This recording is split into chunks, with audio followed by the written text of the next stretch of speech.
The elegant woman sits frozen in her first-class seat, humiliation burning her cheeks as the flight attendant towers over her with a condescending smile. "Ma'am, we need this seat for another passenger." The phone in her trembling hand connects to her son's voicemail.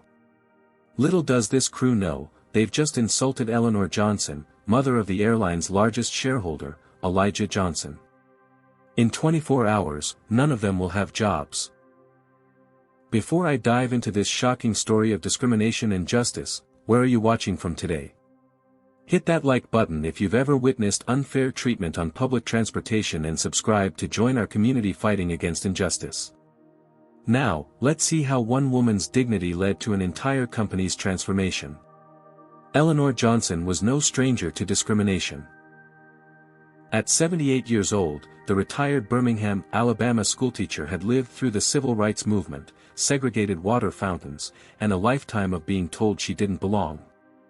Her weathered hands told stories of determination, having graded thousands of papers during her 40-year teaching career at Westside Elementary.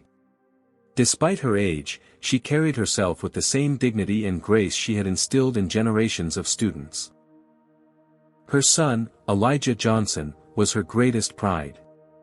At 52, he had transformed from a boy who studied by candlelight when electricity was cut off to the billionaire CEO of Phoenix Technologies. Starting with a small software company in his garage, Elijah had built an empire that now employed over 10,000 people nationwide. His net worth exceeded $4 billion, making him one of the most successful black entrepreneurs in America. Despite his wealth, Elijah never forgot his roots. The annual trip to Martha's Vineyard with his mother had been their tradition for 15 years, ever since his company went public. Usually, he sent his private jet to bring her to New York, where they would fly together to Massachusetts. This year, however, an emergency board meeting had forced him to reschedule. "I'm so sorry, Mom," Elijah had said during their weekly Sunday call. "I can't send the jet this time, but I've booked you the best first-class seat on Meridian Airways. They've got those new reclining pods with complete privacy. You'll love it." Eleanor hadn't minded. "Son, I spent most of my life on Greyhound buses. First class on any airline is still luxury to me." What Eleanor didn't know was that Elijah's company had recently invested $200 million in Meridian Airways, becoming the airline's largest minority shareholder. The investment was part of Phoenix Technologies' diversification strategy, and Elijah had been impressed with Meridian's growth potential and commitment to customer service. On the morning of her flight, Eleanor arrived at Birmingham International Airport 3 hours early, dressed immaculately in a powder blue suit with matching shoes and her favorite pearl necklace, a gift from her late husband before he passed 15 years ago. She approached the premium check-in counter with her printed boarding pass and ID ready. The young gate agent, Lisa Parker, glanced up with a smile that quickly faltered when she saw Eleanor. "How can I help you?" she asked, her tone noticeably cooler. "Good morning," Eleanor replied warmly. "I'm checking in for the first-class flight to Martha's Vineyard." Lisa's eyebrows rose slightly. "First class? Let me see your boarding pass." Eleanor handed over her documents, maintaining her pleasant expression despite the agent's skepticism. "One moment, please." Lisa picked up her phone, turning slightly away as she called someone. "I have an unusual situation at check-in," she whispered, though Eleanor could still hear her. "Could you verify a first-class booking for Eleanor Johnson?" From across the premium check-in area, flight attendants Brandon Thompson and Meredith Wilson watched the interaction. Brandon, the lead flight attendant with 12 years at Meridian, nudged Meredith. $10 says she's in the wrong line," he muttered. Meredith nodded. Probably confused. You know how they get. After several minutes of verification, during which other passengers were processed quickly, Lisa finally returned Eleanor's documents. "Everything seems to be in order, Mrs. Johnson. Though these premium seats are usually reserved for our regular customers." Eleanor simply smiled. "My son made the reservation. He said it would be comfortable." "I'm sure it will be," Lisa replied with artificial brightness. Boarding begins in 90 minutes at gate 12. As Eleanor walked away, she heard Lisa say to her colleague, probably her employer's ticket. Has to be. At the security checkpoint, Eleanor was pulled aside for random, additional screening while other passengers walked through. The TSA agent asked repeatedly if she had packed her own bag and if anyone had given her anything to carry. Throughout it all, Eleanor maintained her composure.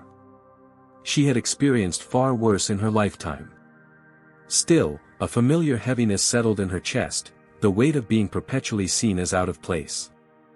After clearing security and a brief rest at the gate, Eleanor was among the first group called to board. She made her way down the jet bridge, her carry-on rolling quietly behind her. The flight attendant at the aircraft door, Meredith Wilson, checked Eleanor's boarding pass and did a double-take. 1A. That's our premium first class. Yes, that's correct, Eleanor confirmed politely.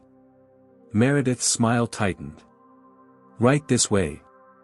The first-class cabin of Meridian Airways' flagship aircraft featured just 8 premium pods, arranged in 2 rows. Eleanor found her seat, 1A, a window position with maximum privacy, and settled in. The leather seat was buttery soft, with ample room and a large screen. Eleanor couldn't help but smile, thinking how far she'd come from the back of the bus in 1960s Alabama. A flight attendant offered her champagne, which she declined in favor of water. The flight is running about 30 minutes late, he informed her. We're waiting on a few VIP passengers. Eleanor nodded and took out her book, a biography of Harriet Tubman she'd been meaning to finish. As other first-class passengers boarded, she noticed their curious glances. A businessman in an expensive suit did a visible double-take when he saw her, then checked his own boarding pass as if concerned he might be in the wrong cabin. 40 minutes later, when the cabin was nearly full, a commotion at the entrance caught Eleanor's attention. A couple in their 60s entered, the man wearing a tailored navy suit and gold cufflinks, the woman draped in designer clothing and jewelry. Welcome aboard, Mr. and Mrs. Whitfield, Brandon Thompson greeted them effusively. Always a pleasure to have you with us. Charles Whitfield, the CEO of Atlantic Financial Group, nodded curtly. He and his wife Vanessa were regular first-class flyers on this route to their summer home. His eyes scanned the cabin, stopping abruptly when they landed on Eleanor. Brandon, he called to the flight attendant, beckoning him over. There seems to be a situation. Brandon leaned down as Charles whispered something, occasionally glancing toward Eleanor's seat. After a moment, Brandon straightened and approached Eleanor with a practiced smile. Excuse me, ma'am, he said, his voice professionally pleasant but with an underlying firmness. May I see your boarding pass again? Eleanor retrieved it from her purse and handed it over. Is there a problem? Brandon studied the pass longer than necessary. It appears there's been a computer error with our seating assignments. I'm afraid we'll need to move you to another section. Eleanor's heart sank, but her expression remained neutral. I don't understand. My boarding pass clearly shows seat 1A, and I've already settled in. Yes, well, Brandon's tone turned condescending, these premium seats are reserved for our platinum members, and there's been a mistake in the system. We have a nice seat for you in economy. By now, other first-class passengers were watching the interaction. Some looked uncomfortable, while others seemed smugly amused. I don't have platinum status, Eleanor acknowledged calmly, but my son purchased this specific seat, and my boarding pass confirms it. I'd prefer to stay where I was assigned. Brandon's smile tightened. Ma'am, I think you'd be more comfortable in the back with the other passengers. This section has certain expectations. The implication hung in the air, clear as day. Eleanor felt a familiar burn of humiliation but refused to show it. I'm quite comfortable right here, thank you. Unless there's a safety reason I need to move, I'd like to remain in my assigned seat. Charles Whitfield cleared his throat loudly. Some of us have connections to make. Can we get this sorted quickly? Brandon straightened. I'll need to call the gate agent. He moved to the cabin phone and spoke in hushed tones. Eleanor discreetly reached for her phone and called Elijah. The call went to voicemail. "Elijah, honey, it's Mom. There's a little situation on the flight. Nothing serious, but if you could call me back before we take off, I'd appreciate it." Her voice betrayed none of the anxiety she felt. Moments later, Brandon returned with the gate supervisor and an airport security officer. "Mrs. Johnson, I need you to gather your belongings. We can't delay the flight any longer." "I don't understand why I specifically am being asked to move when I have a confirmed seat assignment," Eleanor said, her voice steady but firm. The gate supervisor, Patricia Miller, avoided eye contact. "It's company policy that we can reassign seats as needed for balanced weight distribution and other operational considerations." From across the aisle, a white woman in her 40s, Diana Morris, spoke up. "That's strange. I've flown first class on Meridian dozens of times and never heard of passengers being moved for weight distribution." Diana had already discreetly started recording the interaction on her phone, keeping it partially hidden behind her open laptop. Eleanor maintained her composure. "I'm a paying customer with a confirmed seat assignment. Unless you can provide a valid reason why I specifically need to move, I'd prefer to stay where I am." Brandon's professional veneer cracked slightly. "Look, these seats cost thousands of dollars and are intended for our premium customers. There's clearly been a mistake. Are you suggesting I can't afford this seat or don't belong here?" Eleanor asked quietly. The question hung in the air, unanswerable without exposing the blatant discrimination at play. Security Officer Troy Baker stepped forward, hand resting casually on his belt near his taser. His presence alone was an implicit threat that wasn't lost on Eleanor. "Ma'am, we need to resolve this situation," Troy said, his voice carrying the false patience of someone used to being obeyed without question. "I understand you believe you have the right seat, but the crew has final authority on this aircraft." Eleanor maintained her dignity, pulling out her confirmation email on her phone. "Officer, I have documentation showing this seat was purchased and confirmed. I'm simply asking why I'm being singled out when every other passenger remains undisturbed." Brandon interjected before Troy could examine the evidence. "She's been disruptive since boarding, questioning our procedures and delaying departure." Eleanor's eyes widened slightly at the blatant lie, but she remained composed.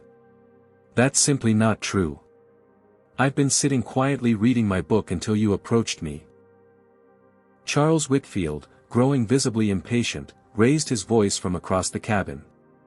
"For God's sake, can we handle this quickly? Some of us have important meetings to get to." Diana Morris continued recording discreetly while addressing the crew. "I've been sitting here the whole time, and this woman has been nothing but polite. You're the ones causing a disruption." Troy shifted his weight, looking between Brandon and Eleanor. "Ma'am, I don't want to escalate this situation, but if the flight crew has determined you need to change seats, you'll need to comply or deplane." Eleanor could feel the eyes of every passenger on her.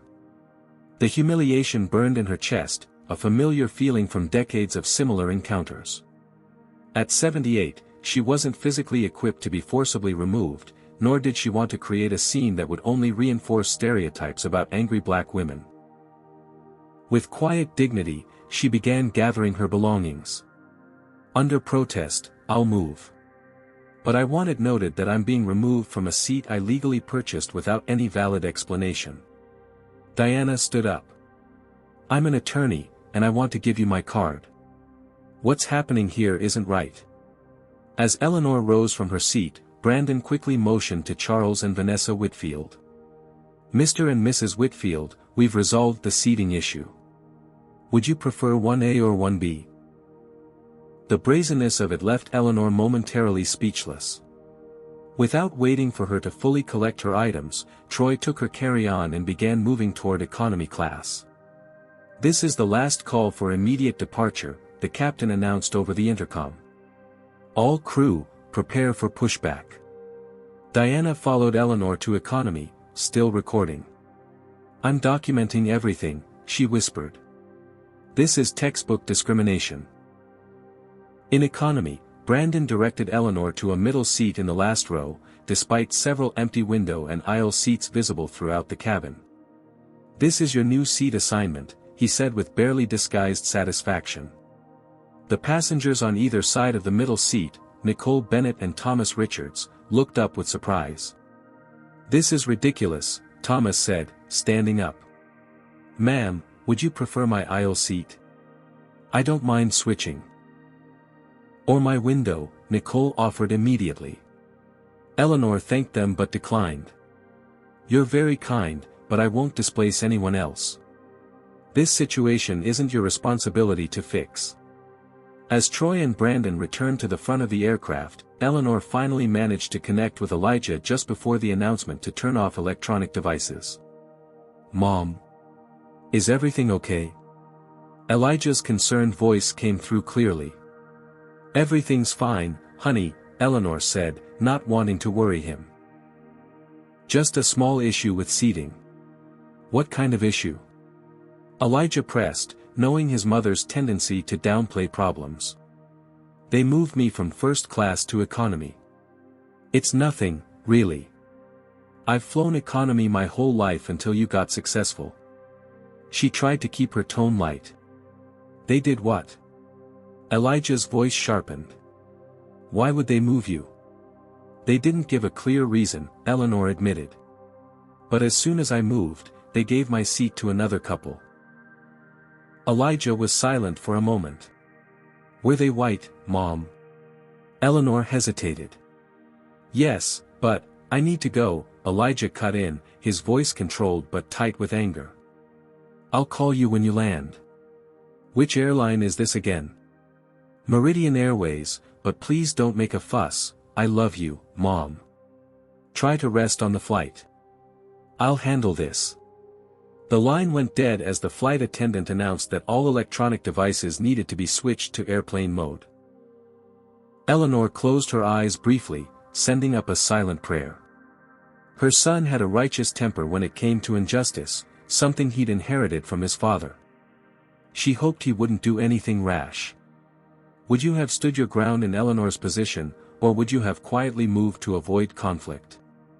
Comment number 1 if you believe Eleanor should have refused to move no matter what, or number 2 if you think she made the right choice to avoid escalation. Don't forget to like this video if you've ever witnessed discrimination in public spaces. Subscribe to see how Eleanor's powerful CEO's son responds to this blatant disrespect of his mother. What do you think Elijah is about to do that will shake an entire airline to its core? In his corner office overlooking Manhattan's skyline, Elijah Johnson was in the middle of a crucial merger discussion when his assistant interrupted with a note, "Your mother called twice," marked urgent. Elijah immediately tensed. His mother never interrupted his work unless absolutely necessary. She understood the demands of his position and had always been his strongest supporter, even when he dropped out of college to launch his first startup. "Gentlemen, please excuse me for 5 minutes," he said to the room full of executives and lawyers. Family emergency. In the privacy of his adjoining conference room, Elijah returned his mother's call, his concern mounting with each ring.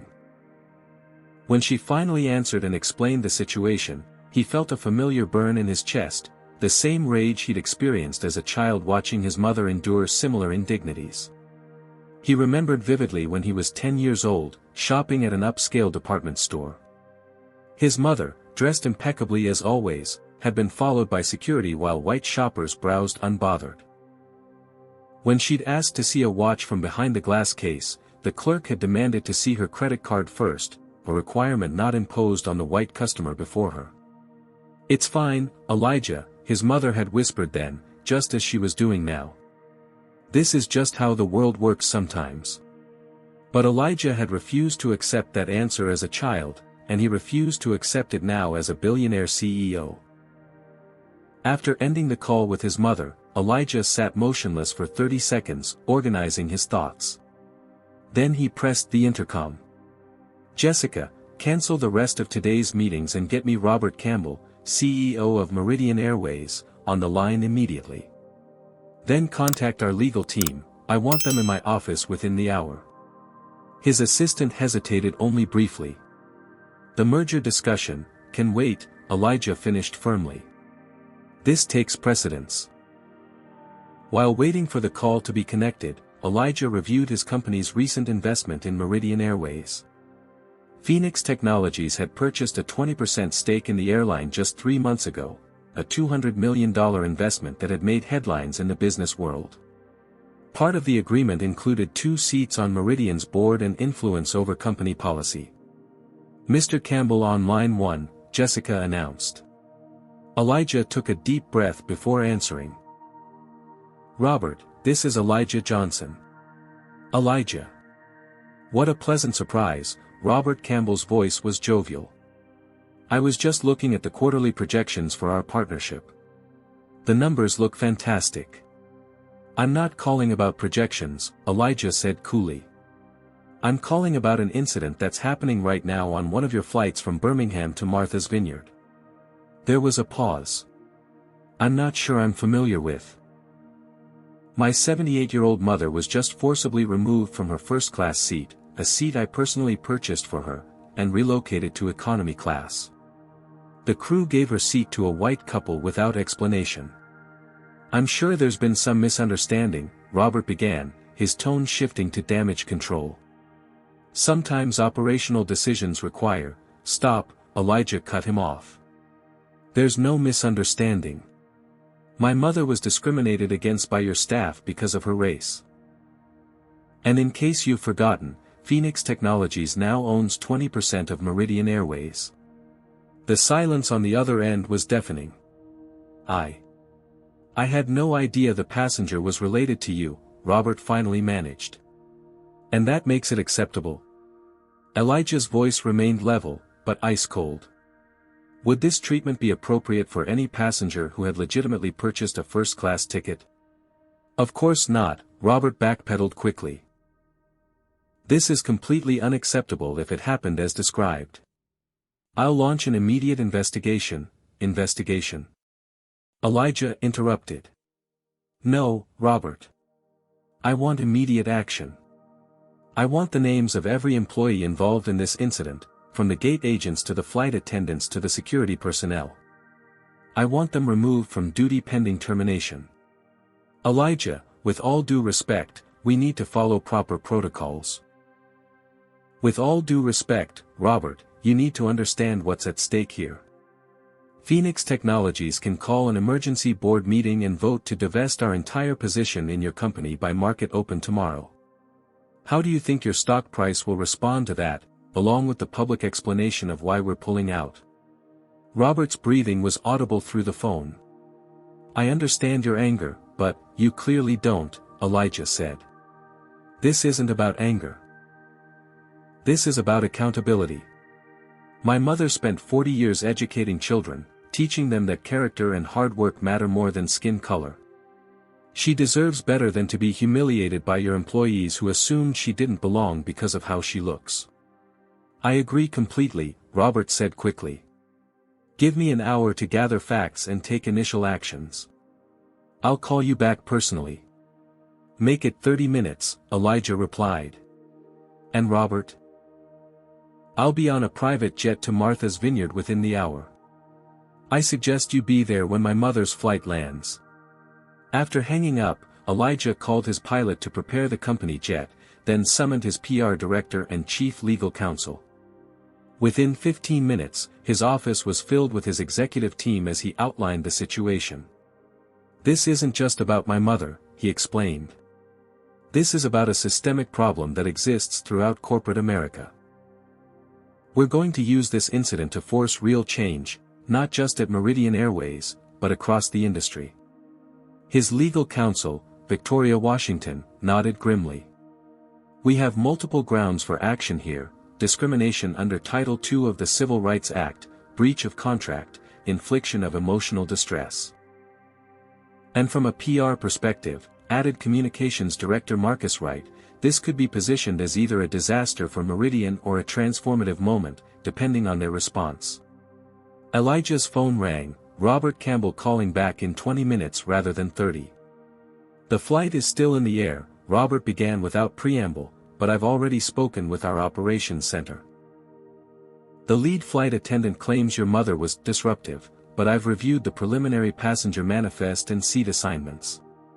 There was no operational reason for her to be moved. So you acknowledge this was discriminatory treatment? Robert hesitated.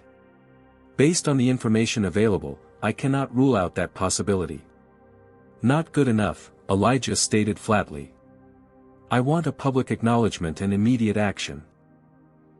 I've already dispatched our VP of Customer Experience to Martha's Vineyard on a corporate jet, Robert said.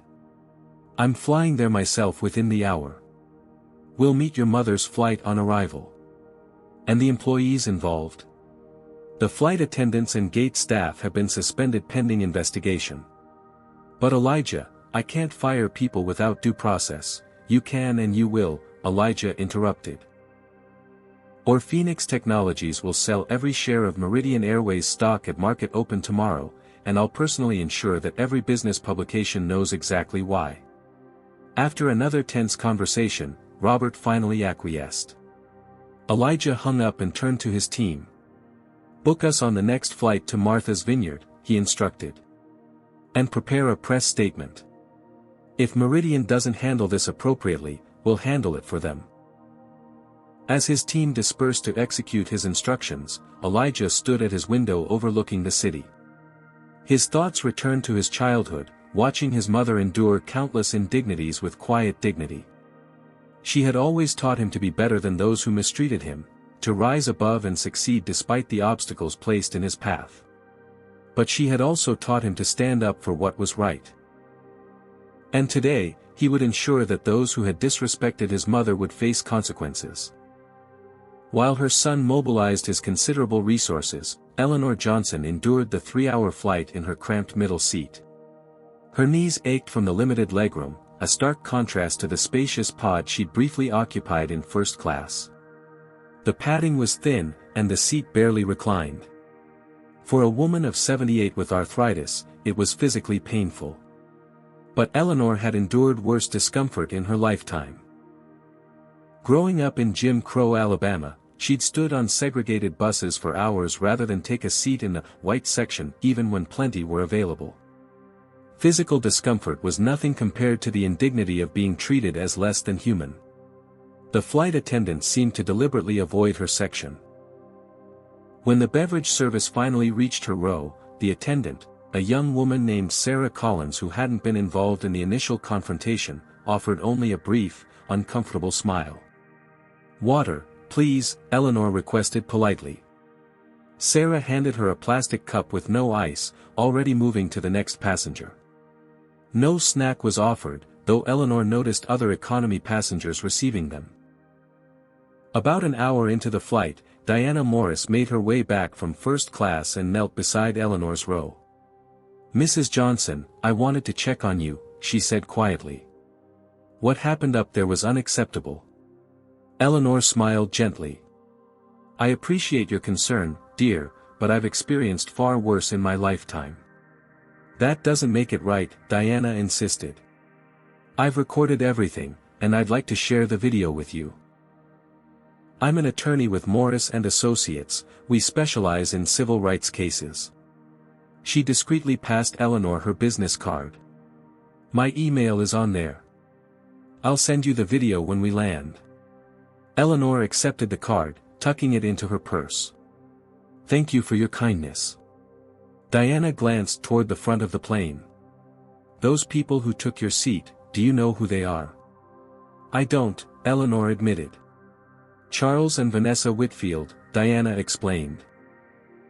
"He's the CEO of Atlantic Financial Group. They're treating the cabin crew like personal servants." The man demanded that Brandon warm his nuts at exactly 120 degrees. She rolled her eyes. Literally threw them back when they weren't warm enough. Despite everything, Eleanor couldn't suppress a small smile at the absurdity. "Brandon's providing them exceptional service," Diana continued. "Meanwhile, other first-class passengers are being ignored. Several people up there are upset about how you were treated." From across the aisle, Nicole Bennett leaned in. I couldn't help overhearing. "Are you talking about what happened with this lady's seat? Because that was straight up wrong." Thomas Richards nodded in agreement. "I travel weekly for business.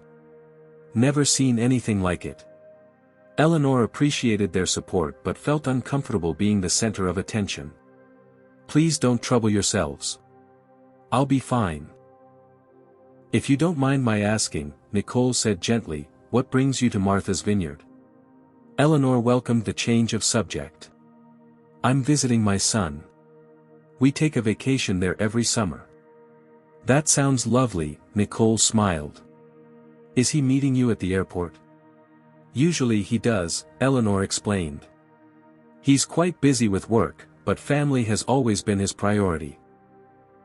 As the conversation continued, Eleanor found herself sharing stories from her teaching career and raising Elijah as a single mother after her husband's early death. Nicole and Thomas listened with genuine interest, occasionally sharing details of their own lives. "I work in healthcare administration," Nicole explained. "Traveling to a conference on patient advocacy." "Investment banking," Thomas added. "But my passion is mentoring youth in Chicago's South Side where I grew up." Their conversation was interrupted by sudden turbulence. The aircraft lurched, causing drinks to spill and overhead bins to rattle. The seatbelt sign illuminated with a sharp ding. "Ladies and gentlemen, we're experiencing some unexpected turbulence," the captain announced. "Please return to your seats and ensure your seatbelts are fastened." The plane dipped again, more violently this time. From the front of the aircraft came the sound of raised voices, Charles Whitfield demanding attention while Brandon attempted to calm him. Eleanor gripped the armrests, closing her eyes briefly in prayer. Nicole gently patted her hand. "Not a fan of turbulence?" she asked sympathetically. "At my age, I prefer things steady and predictable," Eleanor admitted with a small smile. As the turbulence continued, several passengers began using their phones to record the Whitfields' increasingly entitled behavior. Charles was audibly complaining about the incompetent pilot, while Vanessa demanded another glass of champagne despite the seatbelt sign. By the time the turbulence subsided, word had spread throughout the cabin about Eleanor's situation. Passengers whispered among themselves, some casting sympathetic glances her way. "My daughter works for Phoenix Technologies," one man several rows ahead mentioned to his seatmate, loud enough for others to hear. "Their CEO is this amazing self-made guy who grew up poor in Alabama. Elijah Johnson." At the mention of her son's name, Eleanor kept her expression neutral, though her heart swelled with pride. "Isn't he like a billionaire now?" someone else asked. "Absolutely. Started coding in his mom's basement, built it into a tech empire." The whispers continued, though Eleanor gave no indication that they were discussing her son. She had never been one to name-drop or use Elijah's success for special treatment. Her philosophy had always been to stand on her own merits, something she had instilled in him from childhood. As the flight began its descent toward Martha's Vineyard, Eleanor felt a curious mixture of emotions. The humiliation of her treatment remained, but it was tempered by the kindness of strangers and the knowledge that she had raised a son who would never tolerate injustice. Brandon appeared briefly in economy class, his expression strained as he performed a final cabin check. His eyes skipped over Eleanor entirely, as if she were invisible. The plane touched down with a gentle bump, taxiing toward the terminal of the small island airport. As passengers prepared to deplane, an announcement came over the intercom. "Ladies and gentlemen, welcome to Martha's Vineyard Airport. Local time is 2:45 p.m. with sunny skies and temperatures of 78 degrees. For deplaning, we ask that you remain seated until the aircraft has come to a complete stop at the gate. We'll be using both front and rear exits today." Eleanor gathered her belongings, wincing slightly as she stood on stiff legs. Nicole and Thomas waited patiently, ensuring she had everything before moving into the aisle. "It was a pleasure meeting you, Mrs. Johnson," Nicole said warmly. "I hope the rest of your vacation is peaceful, and far more respectful than this flight." Thomas nodded in agreement. If you need witness statements about what happened, many of us would be happy to provide them. Eleanor thanked them both, touched by their concern. As the deplaning process began, she steeled herself for the final indignity of having to walk past the first-class cabin where she should have been seated. But at least her ordeal was almost over. Soon she would be with Elijah, and this unpleasant experience would fade into memory like so many others before it. What she didn't know was that her son had arrived at Martha's Vineyard Airport 30 minutes earlier, and he had not come alone.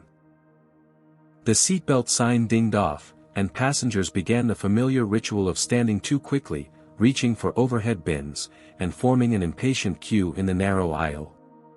Eleanor, still in her middle seat at the back of the plane, remained seated. Years of experience had taught her there was no advantage to rushing. Folks in rows 20 through 30 may now deplane through the rear exit, a flight attendant announced. Eleanor gathered her belongings and joined the slow-moving line at the rear door. As she finally stepped onto the jet bridge, she felt the warm summer air of Martha's Vineyard, a welcome relief after the chilly cabin. The terminal was small but modern, with large windows overlooking the tarmac. Eleanor made her way toward the baggage claim area, her legs still stiff from the uncomfortable flight. She had only her carry-on, but the exit was in that direction. As she entered the main terminal, Eleanor stopped abruptly. Standing by the gate area was Elijah, her son's imposing 6'3" frame unmistakable even from a distance. He wasn't supposed to meet her until later at his island home. Something was wrong. Beside him stood a group of suited individuals with grim expressions. Eleanor recognized the tension in her son's jaw, the same expression he'd worn at his father's funeral and when he'd fought the bank trying to foreclose on their home during his teenage years. "Mom," Elijah called, striding toward her with purpose. Despite the serious situation, his face softened as he embraced her. "Are you okay?" "I'm fine, just a bit tired," she assured him, keeping her voice low. "Elijah, what are you doing here? And who are all these people?" Before he could answer, Diana Morris approached, her phone in hand. "Mrs. Johnson, I have the complete video. Would you like me to share it with your son?" Elijah nodded. "Please do." Other passengers began gathering around, many offering their contact information as witnesses. Nicole and Thomas introduced themselves to Elijah, explaining how they'd sat beside his mother. "The whole thing was disgraceful," Thomas said firmly. "Your mother handled it with incredible dignity." The commotion attracted attention throughout the small terminal. As first-class passengers began exiting the front of the aircraft, Charles and Vanessa Whitfield emerged, laughing about something. Their expressions froze when they spotted the gathering crowd, and Elijah Johnson at its center. Brandon and Meredith followed shortly after, chatting casually until they noticed the scene unfolding. Brandon's face paled visibly when he recognized Elijah. "Mr. Johnson," he stammered. "What a surprise to see you here." Elijah's gaze was glacial. "I bet it is." From across the terminal, a different group approached hurriedly. At its center was Robert Campbell, CEO of Meridian Airways, flanked by several executives looking equally concerned. "Elijah," Robert called, extending his hand, which Elijah pointedly ignored. "I came as soon as I heard. This is Patricia Lewis, our new diversity consultant, and James Howard, our head of customer experience." Eleanor placed a gentle hand on her son's arm. "Elijah, please don't make a scene." "I'm not making a scene, Mom," he replied, his voice controlled but carrying. "I'm ensuring accountability." By now, Troy Baker had also entered the terminal, preparing for his next security assignment. He froze when he saw the gathering, immediately recognizing the situation unfolding. Elijah addressed the growing crowd. "For those who don't know me, I'm Elijah Johnson, CEO of Phoenix Technologies. 3 months ago, my company invested $200 million in Meridian Airways, becoming their largest shareholder." Gasps and murmurs spread through the onlookers. Brandon's face drained of all remaining color. Today, my 78-year-old mother was forcibly removed from her first-class seat, a seat I personally purchased for her, and relegated to economy class, where she was then ignored by the cabin crew. When she asked why she was being moved, she received no valid explanation. Robert Campbell stepped forward. "Mr. Johnson, I want to assure you and everyone present that Meridian Airways does not condone discrimination in any form. We're launching a full investigation." "The investigation is already complete," Elijah interrupted, gesturing to Diana. "This passenger recorded the entire incident. Multiple witnesses have come forward. The facts are clear." Diana held up her phone. "I have Brandon Thompson stating, and I quote, 'These premium seats are intended for our premium customers,' while looking directly at Mrs. Johnson." The implication was unmistakable. Charles Whitfield attempted to slip away quietly with his wife, but Elijah noticed. "Mr. Whitfield," he called, stopping the man in his tracks. "I believe you and your wife benefited from my mother's removed seat. Did you request that she be moved?" Charles straightened defensively. "I simply mentioned to the flight attendant that there seemed to be some confusion with the seating arrangements. What happened after that was the airline's decision." Brandon, seeing his career crumbling before his eyes, made a desperate attempt to justify his actions. "Mrs. Johnson was becoming disruptive. I was following company protocol for handling difficult passengers." Several witnesses immediately objected. "That's a blatant lie," Diana stated firmly. "I have the entire interaction on video. Mrs. Johnson was nothing but polite and composed." Troy stepped forward, attempting to distance himself from the situation. "I was simply responding to a call from the cabin crew. I was told there was an unruly passenger refusing to comply with crew instructions." Elijah turned to face Troy directly. "So you didn't bother to assess the situation independently? You simply enforced what you were told without question?" Troy shifted uncomfortably. "My job is to support the flight crew's authority. Even when that authority is being abused." Elijah pressed. The terminal had grown silent, everyone watching the confrontation unfold. Camera phones recorded from every angle, this would be on social media within minutes. Robert Campbell, recognizing the escalating PR disaster, tried again. "Elijah, Mrs. Johnson, on behalf of Meridian Airways, I offer our sincerest apologies. This treatment was unacceptable, and there will be consequences." Elijah turned to his mother. "Mom, what do you think? Is an apology sufficient?" Eleanor, who had remained dignified and quiet throughout the exchange, finally spoke. "An apology is a start, but it doesn't address the underlying problem. This isn't about me, it's about a system that allowed this to happen in the first place." Meredith Wilson, who had been silent until now, suddenly stepped forward. "I want to say something." She looked nervous but determined. "What happened today was wrong. We were wrong. Mrs. Johnson was targeted because we didn't think she looked like she belonged in first class." Brandon shot her a betrayed look, but Meredith continued. "This isn't the first time. We have patterns. Unofficial practices. We make assumptions based on how people look." Robert Campbell looked stricken.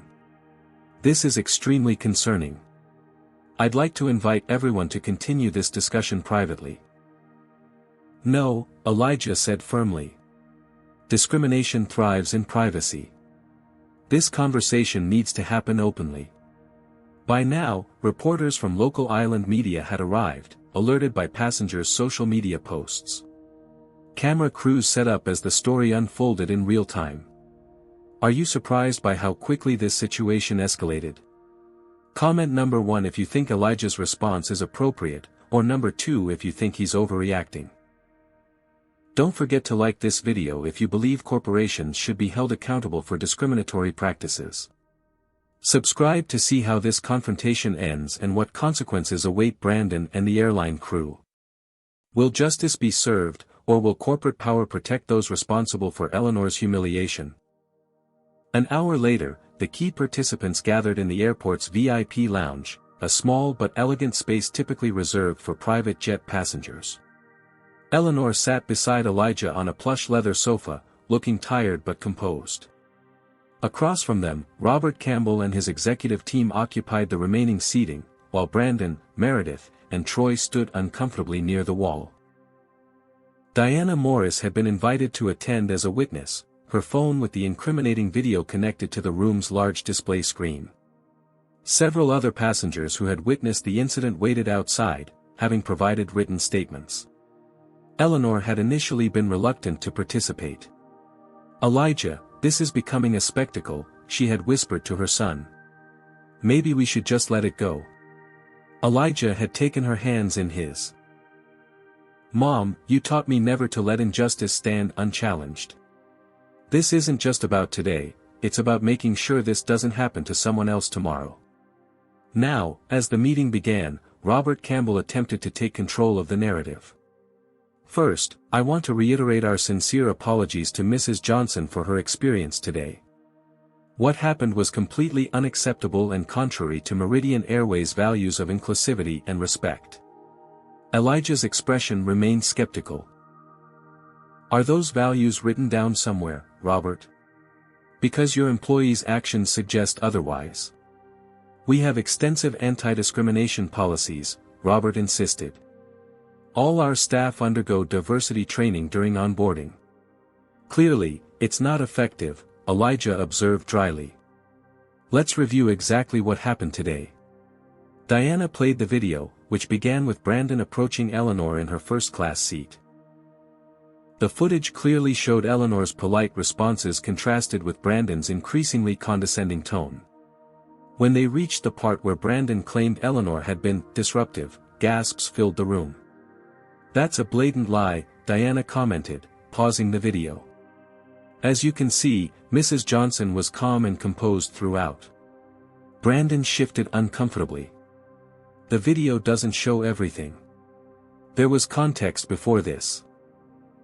"What context would justify lying about a passenger's behavior?" Elijah demanded. Brandon struggled to formulate a response. "Look, in my experience, certain passengers don't understand our premium service protocols." "Certain passengers?" Elijah interrupted sharply. "What exactly do you mean by that?" The room fell silent as Brandon realized his mistake. His attempt to defend himself had only exposed his prejudice more clearly. Meredith stepped forward. "I want to speak honestly. We have an unofficial understanding among some crew members about profile matching. We make assumptions about who belongs in which cabin based on how they look." Robert looked horrified. "This is the first I'm hearing about this." "With respect, sir, it happens throughout the industry," Meredith continued. "It's never in writing, never official.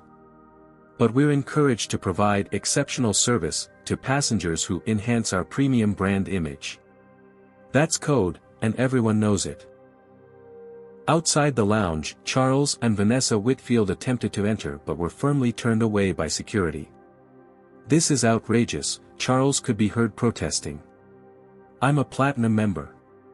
Inside, Troy attempted to distance himself from the situation. "I was simply responding to a request from the flight crew.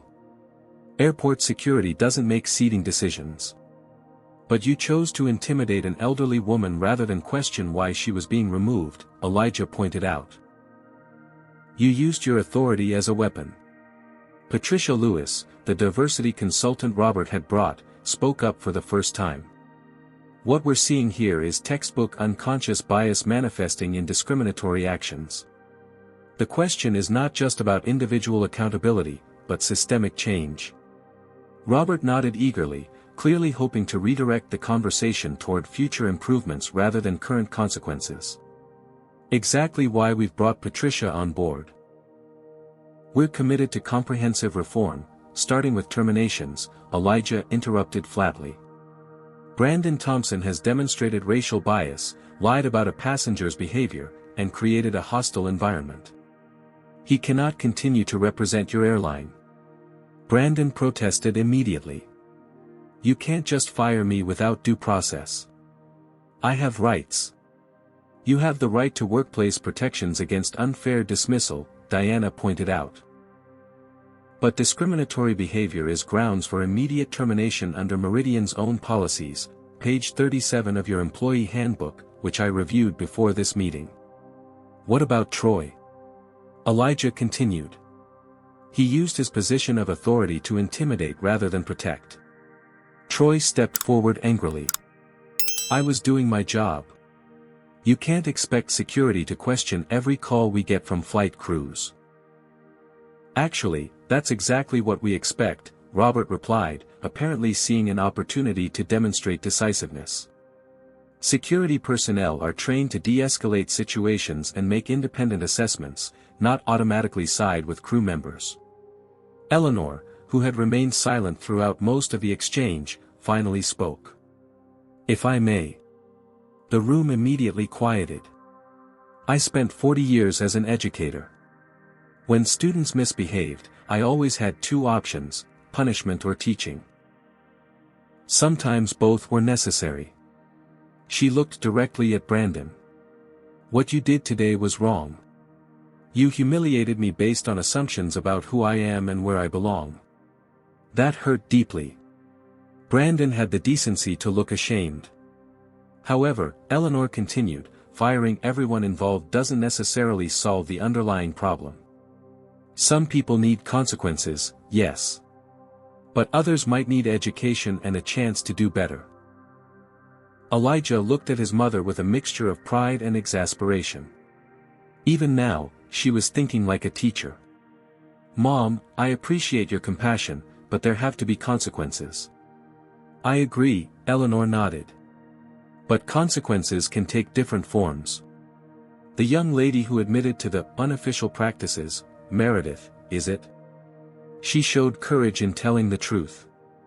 That suggests she might be open to learning and change. Robert Campbell seized the opportunity. Mrs. Johnson makes an excellent point. Perhaps a more nuanced approach. Don't mistake my mother's compassion for weakness, Elijah warned. She's suggesting rehabilitation might be possible for some, not that there should be no consequences. Eleanor nodded. Brandon lied about my behavior to justify his discrimination. That shows a fundamental character issue that would be difficult to address through training alone. And Mr. Baker used his authority to intimidate rather than protect. Both actions suggest they shouldn't be in positions of power over others. Patricia Lewis nodded in agreement. From a diversity and inclusion perspective, discriminatory behavior exists on a spectrum. Some actions reflect deep-seated bias that's unlikely to change, while others might stem from environmental influences that can be addressed through education and policy reform. Robert turned to his legal counsel, who had been taking notes throughout the meeting. What are our options here? The attorney spoke carefully. Based on the video evidence and witness statements, we have clear grounds for termination of Mr. Thompson for violation of company anti-discrimination policies and falsification of customer behavior. Mr. Baker's case is similar, though he's not directly employed by Meridian but by airport security. Elijah leaned forward. Here's what's going to happen, Robert. Brandon and Troy will be terminated immediately.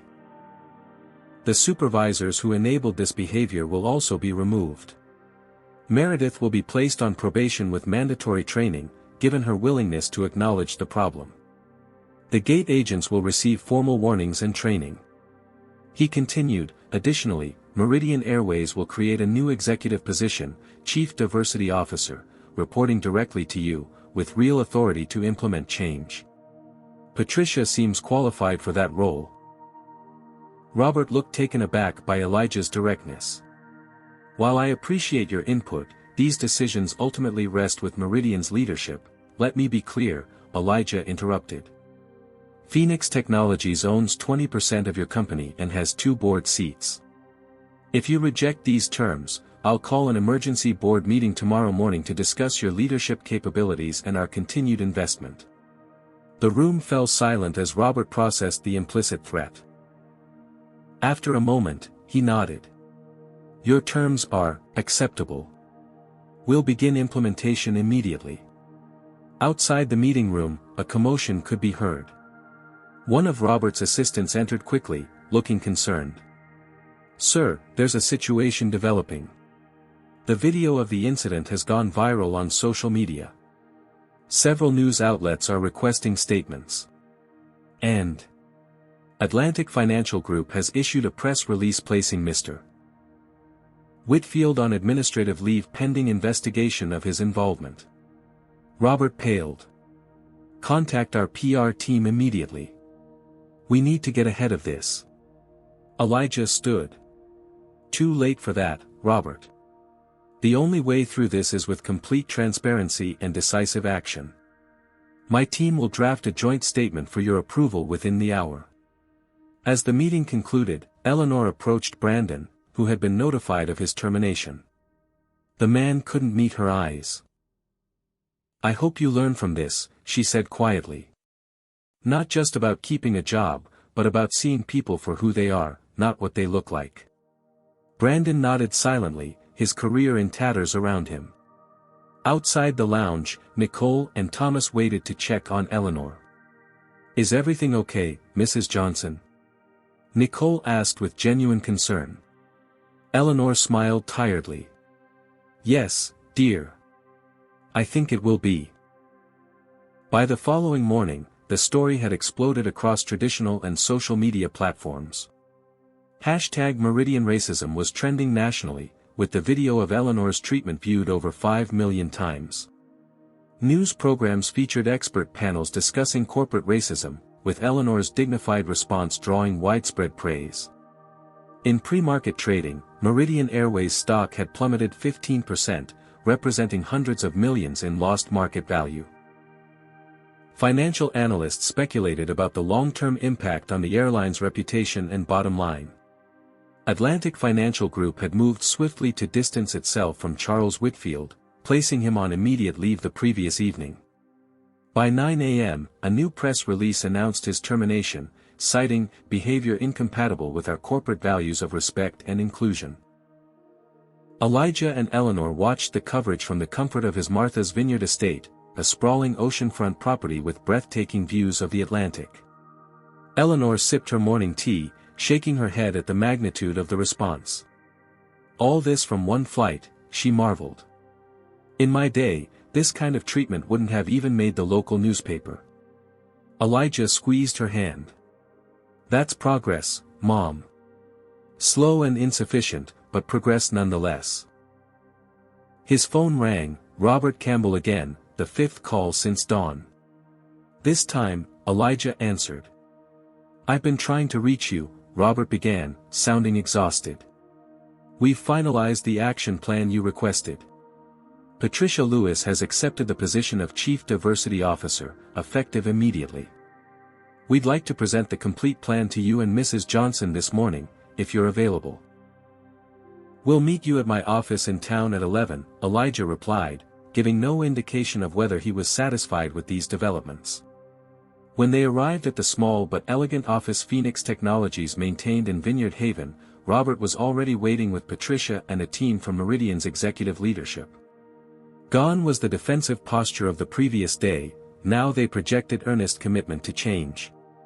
"Mrs. Johnson, Mr. Johnson, thank you for meeting with us," Robert began formally. "First, I want to reiterate our deepest apologies for yesterday's inexcusable incident." Patricia Lewis, a distinguished black woman in her 50s with decades of experience in corporate diversity initiatives, took over the presentation. "We've developed a comprehensive 5-point plan for immediate implementation across Meridian Airways." She outlined a program that included mandatory bias training for all customer-facing staff, revised seating policies that eliminated subjective decision-making, a diverse hiring initiative, an independent review board for passenger complaints, and quarterly audits of treatment metrics across demographic groups. Additionally, Patricia continued, "We've terminated Brandon Thompson, effective immediately. The security officer, Troy Baker, has been removed from airport duty by his employer. 3 supervisors who failed to properly oversee and train their teams have been demoted, and formal warnings have been issued to the gate agents involved." Robert added, Meredith Wilson has been placed on 60-day probation with mandatory training, after which her case will be reviewed. Her willingness to speak honestly about the unofficial practices helped us identify several other problematic behaviors within our organization. Eleanor listened thoughtfully before responding. Your plan addresses the mechanics of discrimination, which is important. But have you considered the human element? These aren't just policies being broken, they're people being hurt. Patricia nodded. You're absolutely right, Mrs. Johnson. That's why we're implementing a passenger dignity initiative as well. Every employee will spend time experiencing our service as different types of passengers would, including those with disabilities, elderly travelers, and people of various racial backgrounds. Eleanor smiled approvingly. As a teacher, I always found that experiential learning was most effective. You can't truly understand someone else's perspective until you've walked in their shoes, or in this case, sat in their seat. The meeting continued for another hour, with Elijah pressing for specific metrics and accountability measures. By the end, a comprehensive agreement had been reached, including Phoenix Technologies' continued investment in Meridian Airways contingent upon meeting diversity and inclusion benchmarks. As they prepared to leave, Robert hesitated, then addressed Eleanor directly. Mrs. Johnson, would you consider? That is, we would be honored if you would be willing to consult on our training program. Your perspective as an educator and your personal experience would be invaluable. Eleanor looked surprised. At my age? Especially at your age, Patricia interjected. Your wisdom and life experience can't be replicated by consultants with degrees but limited real-world understanding. Eleanor glanced at Elijah, who nodded encouragingly. I'll consider it, she replied. Send me a formal proposal, and we'll discuss it further. Outside the office, a small crowd of reporters had gathered, alerted to the high-profile meeting. Elijah stepped forward to make a brief statement. Meridian Airways has taken responsibility for yesterday's incident and is implementing comprehensive changes to ensure it never happens again. My mother and I are cautiously optimistic about these initiatives, and Phoenix Technologies will remain engaged to ensure accountability. A reporter called out, Mr. Johnson, are you satisfied with the terminations? Elijah considered his response carefully. Accountability is important, but my mother wisely pointed out that punishment without education doesn't create lasting change. What we're seeking is transformation, not just at Meridian Airways, but throughout corporate America. As they made their way to Elijah's waiting car, Eleanor noticed a familiar face across the street, Nicole Bennett, one of her seatmates from the flight. Mrs. Johnson. Nicole called, hurrying over. I just wanted to check on you. I've been following the news. Eleanor greeted her warmly. I'm doing well, thank you. And you? I thought you had a conference. I do, but I couldn't stop thinking about what happened, Nicole explained. I've started conversations within my own healthcare organization about how we treat patients of different backgrounds. Your dignity throughout that ordeal was inspiring. Thomas Richards appeared as well, having spotted them from a nearby cafe. Mrs. Johnson, Mr. Johnson, I'm glad I ran into you. After yesterday, I've committed to expanding my mentorship program for minority youth interested in finance. Sometimes it takes witnessing injustice firsthand to realize we need to do more. Eleanor beamed at them both. See, Elijah. This is how change happens, one person at a time, rippling outward. As they drove back to the estate, Elijah's phone buzzed with a news alert. He read it silently, then showed it to his mother. Diana Morris has filed a class action lawsuit against Meridian Airways on behalf of minority passengers who've experienced discrimination. She's cited our case as a catalyst but is pursuing broader systemic issues. Eleanor nodded thoughtfully. Different approaches for different aspects of the problem. Your corporate pressure, her legal pressure, and my educational approach, all necessary parts of the solution. Elijah smiled at his mother's wisdom. You know, Mom, you could have had a much more comfortable flight if you just mentioned you were Elijah Johnson's mother. Eleanor patted his hand. That's not who I am, son. I'm Eleanor Johnson first, your mother second. I've never wanted special treatment because of your success. I want respect because I'm a human being who deserves it, just like everyone else. As the day progressed, messages poured in from around the country, former students Eleanor had taught, colleagues from her teaching days, and even strangers moved by her story. What had begun as a humiliating experience was transforming into a platform for meaningful change. That evening, as they watched the sunset from Elijah's terrace, Eleanor reflected on the journey that had brought them here, from their humble beginnings in Birmingham to this moment of influence and impact. Your father would be so proud of you, she said softly. Not because of your wealth or success, but because of how you've used it. Elijah squeezed her hand. Everything I am began with what you taught me, Mom. Stand tall, work hard, and never let anyone make you feel small. Those lessons built Phoenix Technologies as surely as any business strategy. As darkness fell over Martha's Vineyard, mother and son sat in comfortable silence, watching the stars emerge over the ocean, two generations united in the ongoing work of making America live up to its promise of equality for all. 6 months later, Eleanor Johnson once again found herself at Birmingham International Airport, preparing to board a flight to Martha's Vineyard. The winter holidays had passed, and she was joining Elijah for an early spring retreat at his island home. The difference in her experience was immediately apparent. The premium check-in agent greeted her warmly, without a hint of skepticism about her first-class status. The security screening proceeded efficiently and respectfully. Even the lounge attendant who checked her access made eye contact and smiled genuinely. Welcome, Mrs. Johnson. It's an honor to have you with us today. Eleanor thanked him but waved away the special attention. Please, treat me just like any other passenger. That's all I ever wanted. As she waited for boarding, Eleanor reviewed the quarterly progress report Patricia Lewis had sent her. In her role as special advisor to Meridian's diversity initiatives, Eleanor had provided invaluable perspective on the airline's transformation efforts. Employee satisfaction scores had improved significantly, customer complaints about discriminatory treatment had decreased by 67%, and the airline had received industry recognition for its innovative training programs. When boarding began, Eleanor found herself greeted by a diverse flight crew that included a young black female pilot, something that would have been unimaginable during her youth. The lead flight attendant, Miguel Rodriguez, recognized her immediately. Mrs. Johnson, welcome aboard. We're honored to have you flying with us today. Eleanor smiled warmly. Thank you, but please don't make a fuss. I'm just another passenger who happens to be an old teacher. Hardly just another passenger, Miguel replied respectfully. Your experience changed our entire company culture. Many of us owe our opportunities to your courage. The first-class cabin had been redesigned since her last flight, with greater privacy and comfort.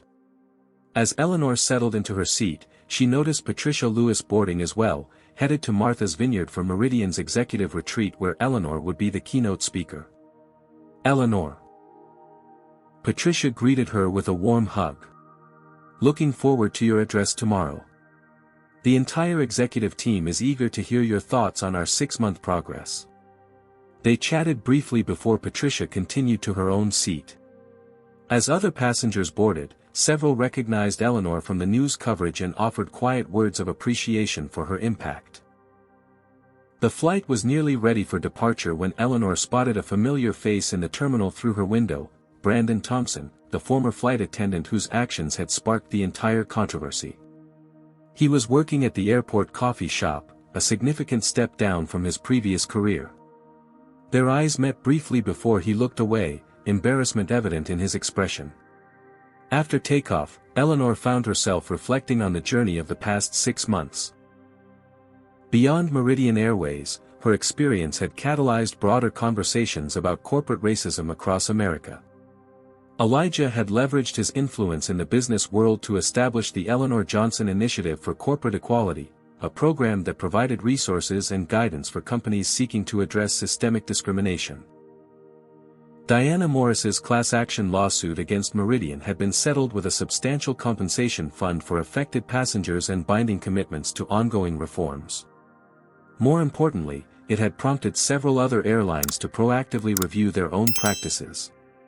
Nicole Bennett had invited Eleanor to speak at her healthcare conference about patient dignity across racial lines, while Thomas Richards had expanded his mentorship program with funding from Phoenix Technologies.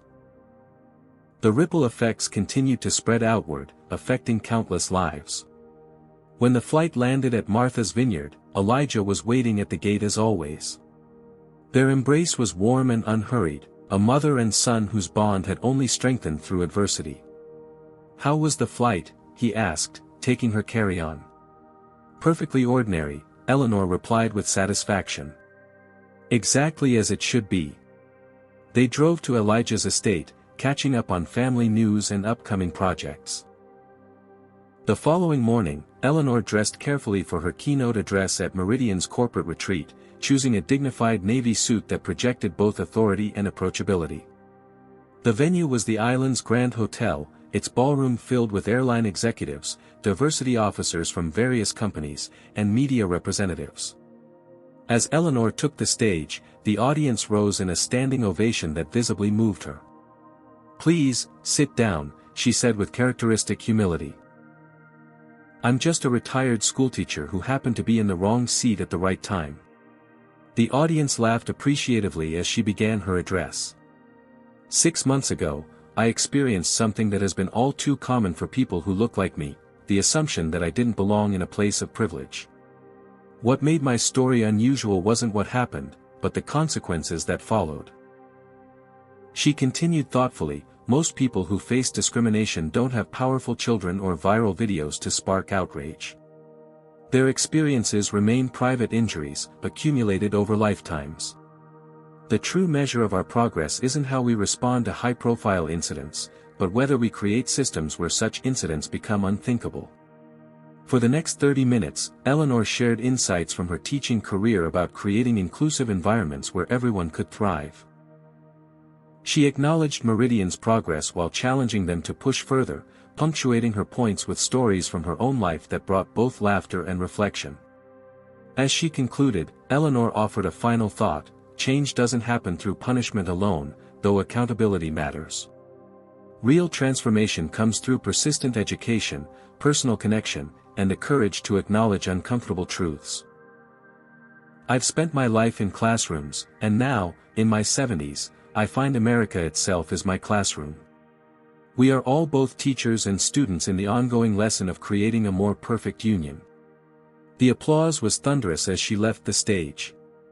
Robert Campbell presented her with Meridian's first Lifetime Achievement Award for Dignity and Equality, which would be given annually to individuals who advanced these values within the transportation industry. Later that afternoon, as Eleanor and Elijah walked along the beach near his home, she shared a surprising encounter from the event. "Brandon Thompson approached me afterward. He wanted to apologize in person." Elijah tensed. "What did he want?" "To make amends," Eleanor explained. "He's been working minimum wage jobs since his termination. But he's also been volunteering with a community organization that promotes racial reconciliation. He asked if I would consider supporting his application to Meridian's rehabilitation program for employees terminated for discriminatory behavior." "And will you?" Elijah asked, clearly skeptical. Eleanor nodded slowly. "I believe in second chances, son. Not without accountability, but with the opportunity to demonstrate genuine change. He seems to be doing the work." Elijah shook his head in amazement. "Your capacity for forgiveness has always humbled me, Mom." "Not forgiveness without justice," she corrected. "Forgiveness with transformation. There's a difference." As they continued their walk, Elijah shared news about Phoenix Technologies' latest initiative, a partnership with several major airlines to establish the industry's first executive pipeline specifically focused on bringing minorities into leadership positions. "The program will bear your name, Mom, if you'll allow it. The Eleanor Johnson Fellowship for Aviation Leadership." Eleanor's eyes misted. From not being allowed to keep my seat to helping others take their rightful places at the table. There's poetry in that. As the sun began to set over the ocean, Eleanor's phone rang. It was Patricia Lewis with exciting news. Meridian's board had unanimously approved their most ambitious diversity initiative yet, with full funding and executive support. None of this would have happened without you, Eleanor, Patricia said warmly. You've changed an entire industry. After ending the call, Eleanor gazed out at the horizon, reflecting on the journey of her life, from a little girl in segregated Birmingham who had to stand at the back of the bus to an influential voice for corporate equality whose name would be attached to programs creating opportunities for generations to come. You know what your father used to say, she told Elijah softly. Sometimes God puts you in the wrong place so you can help make it the right place for others. I think that's what happened on that flight 6 months ago. Elijah nodded, wrapping an arm around his mother's shoulders as they watched the waves roll gently onto the shore. The elegant woman who had once sat frozen in humiliation in a first-class seat was now helping reshape an entire industry, proving once again that dignity, persistence, and moral clarity could transform even the most entrenched systems of inequality. The most powerful classroom, Eleanor had often told her students, is the example you set when facing injustice. In that moment, watching the sun sink below the horizon with her son beside her, she knew her greatest teaching had occurred not in any school building, but in Seat 1A of a Meridian Airways flight, a lesson that continued to ripple outward, transforming lives far beyond anything she could have imagined. Eleanor Johnson's experience teaches us that confronting discrimination requires both accountability and education. While punitive measures like firing those responsible may create immediate consequences, true transformation happens through systemic change and education. As Eleanor demonstrated, dignity in the face of discrimination is not weakness but profound strength. The story shows how power and privilege operate invisibly until challenged. Brandon and his colleagues never imagined Eleanor was connected to someone influential, highlighting how many victims of discrimination lack such recourse. This underscores why institutions must have robust anti-discrimination policies that protect everyone, not just those with powerful connections. Perhaps most importantly, Eleanor's approach reminds us that justice isn't simply about punishment but about creating lasting change. Her willingness to consider rehabilitation for those genuinely seeking to improve themselves demonstrates wisdom gained through a lifetime of teaching. Some people need consequences, others need education, and many need both. In confronting racism, the goal must be transformation, not merely retribution. Eleanor's balance of accountability with compassion created ripple effects far beyond one airline, affecting entire industries and countless lives. Have you ever witnessed or experienced discrimination in a public setting? What did you do? Comment below with your own stories or thoughts on how you would have handled Eleanor's situation. If this story resonated with you, please hit the like button and subscribe to our channel for more powerful stories about overcoming injustice. Share this video with someone who needs to understand the reality of everyday discrimination or someone who has the power to create change in their organization. Together, we can create a world where people are judged by their character, not the color of their skin. Thank you for joining us on this journey from injustice to transformation. Remember, sometimes the most powerful response to discrimination isn't anger, but dignified determination to create lasting change.